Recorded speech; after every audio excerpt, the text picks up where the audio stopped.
पारिवारिक समस्याएं या फिर पारिवारिक विवाद, न्यायालय में बढ़ते मामले और देरी से मिलने वाले न्याय की वजह से आज लोग न्यायालय की तरफ रुख अपनाना नहीं चाहेंगे, क्योंकि आज लोगों को पता है कि अगर वे न्यायालय की प्रक्रिया का हिस्सा बनते हैं तो उन्हें जो समाधान चाहिए वो बहुत ही देरी से मिलेंगे। लेकिन ऐसी स्थिति में ऐसा क्या किया जाए जिससे कि हम अपने पारिवारिक विवादों को बैठ कर के शांतिपूर्ण तरीके से उनका समाधान कर सकते हैं।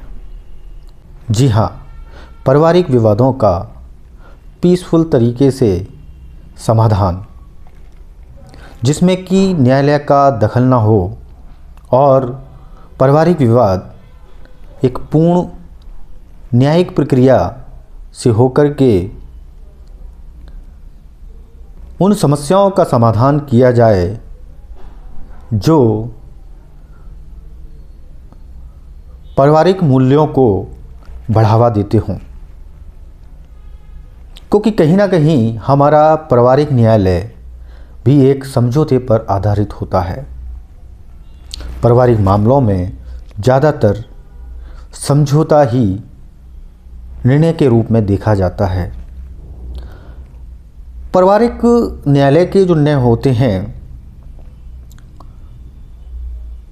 उसका बुनियादी ढांचा समझौते पर ही आधारित होता है और ज़्यादातर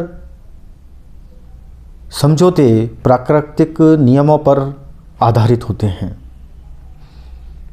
क्योंकि जब पारिवारिक समस्याओं की बात आती है तो कहीं ना कहीं उनमें जो पक्षकार होते हैं उनमें मानवीय गुण समावेशित होता है। विवाद किसी भी चीज़ को लेकर के हो, लेकिन पारिवारिक समस्याओं का समाधान अगर तेज़ी से और सही समय पर हो तो ये शायद ज़्यादा अच्छा होगा। क्योंकि जब आप किसी संस्था का निर्माण करते हैं तो लोग उसका हिस्सा बनते हैं। फिर बात ये आती है कि वह संस्था अगर समस्याओं के समाधान के लिए बनाई गई तो वाकई समाधान हुए या नहीं, या लगातार समस्याएं बढ़ती ही जा रही हैं, तो यहाँ पर एक प्रश्न चिन्ह लगेगा कि शायद हमने जो समस्याओं के समाधान के लिए जो संस्थाएं बनाई वो शायद असफल होती नज़र आ रही हैं।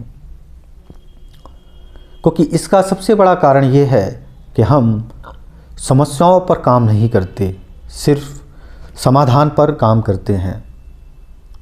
और जब हम किसी समाधान को व्यापारिक रूप से करेंगे तो शायद ही समस्याएं कम होंगी।